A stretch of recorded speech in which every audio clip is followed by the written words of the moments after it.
तो हम लोगों ने पढ़ा अभी सिंपल प्रेजेंट टेंस। इससे पहले मैंने बताया कि टेंस किसको कहते हैं और टेंस के कितने काइंड्स हैं। 3 काइंड्स हैं, प्रेजेंट टेंस, पास्ट टेंस और फ्यूचर टेंस। आप लोग नहीं बोलेंगे, आप लोग सुनेंगे। तीनों टेंसेस के 4 सब पार्ट्स हैं। जैसे सिंपल प्रेजेंट टेंस का 4 हुआ, सॉरी प्रेजेंट टेंस के 4 हुए, simple present, present continuous, present perfect, present perfect continuous. अब हम शुरू से इनकी शुरुआत करते हैं। सिंपल प्रेजेंट टेंस किसे कहते हैं, आप सभी ध्यान से देखिएगा। सिंपल प्रेजेंट टेंस किसको कहते हैं?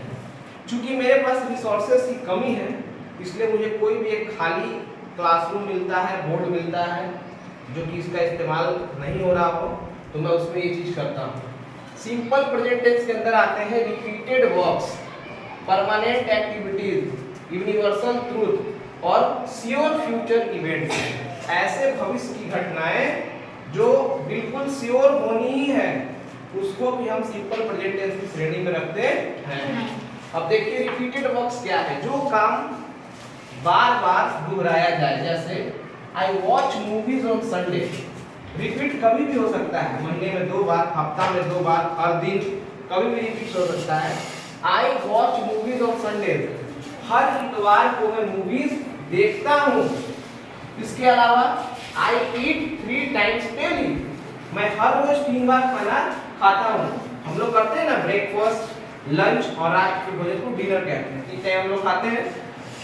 इसके बाद आते हैं परमानेंट एक्टिविटीज में। आई live in India, permanent activity जो हमारा पूरी तरह से फिक्स है, उसको हम बदलते नहीं हैं। जैसे आई लिव इन इंडिया, मैं भारत में रहता हूँ। ये हम नहीं बोलेंगे कि मैं भारत में रह रहा हूँ। जब भी आप ऐसे सेंटेंसेस का इस्तेमाल करेंगे कि मैं भारत में रह रहा हूँ, इसका मतलब हुआ कि आप कल कहीं और रहेंगे।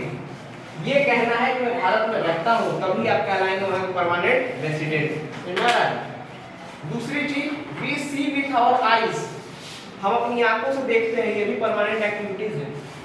जिनकी आंखें नहीं है वो देख नहीं पाते हैं ना, क्योंकि हमारे पास कहीं और से देखने की साधन ईश्वर ने नहीं दे रखा है।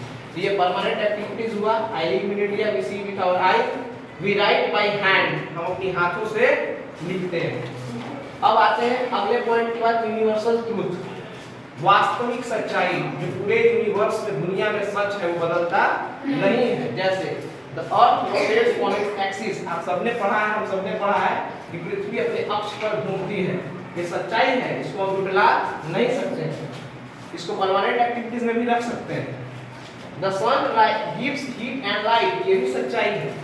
जो सूर्य है ये हमेशा ऊर्जा का केंद्र रहा है और इससे हमें प्रकाश और ऊष्मा की आवश्यकता जो होती है वो हमें पूर्ण करता है, हमें देकर उसे पूरा करता है। The earth rotates on its axis, the sun gives heat and light, these 2 sentences are example of universal truth. The next but very important, अगला पॉइंट है श्योर फ्यूचर इवेंट्स, ऐसे भविष्य में होने वाली घटनाएं जो पहले से तय हो। जैसे the prime minister comes tomorrow, कल प्रधानमंत्री आएंगे। इसका इस्तेमाल हम फ्यूचर के रूप में कर रहे हैं, लेकिन इसको सिंपल प्रेजेंट टेंस के रूप में रखते हैं। तो आज हम सिंपल प्रेजेंट टेंस के बारे में जान गए इन 4 पॉइंट्स के माध्यम से कि सिंपल प्रेजेंट टेंस किसको कहते हैं। Repeated verbs, permanent activities, universal truth और श्योर फ्यूचर इवेंट्स को हम सिंपल प्रेजेंट टेंस के रूप में रखते हैं। साधारण भाषा में, ट्रांसलेशन की भाषा में, जिस वाक्य के अंत में ता है, ती है, ते है लगा रहता है, उसको हम सिंपल प्रेजेंट टेंस के रूप में जानते हैं। लेकिन आप इन सारे वाक्यों का हिंदी में जब अनुवाद करेंगे, ट्रांसलेट करेंगे, आई वॉच मूवीज ऑन संडेज, मैं हर रविवार को मूवी देखता हूँ, लास्ट में ता है, ती है, ते है आएगा ही आएगा। लेकिन सिर्फ ता है, ती है को देखकर हम नहीं कहेंगे, हमें बेसिकली जानना है कि सिंपल प्रेजेंट टेंस किसको कहते हैं। तो इन 4 पॉइंट्स के माध्यम से जानेंगे, repeated verbs, permanent activity, universal truth और श्योर फ्यूचर इवेंट्स।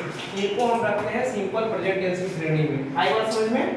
आज के बाद आपसे कोई भी पूछेगा कि इन 4 इवेंट्स को आप याद रखेंगे, इन 4 एग्जांपल्स को याद रखेंगे और उनके 2-2 सेंटेंसेस के रूप में मैंने एग्जांपल से आपको समझा दिया कि सिंपल प्रेजेंट टेंस किसको कहते हैं। ठीक है, अब आपको किसी तरह की डाउट या क्वेरी होगी तो आप हमसे पूछ सकते हैं। Thank you.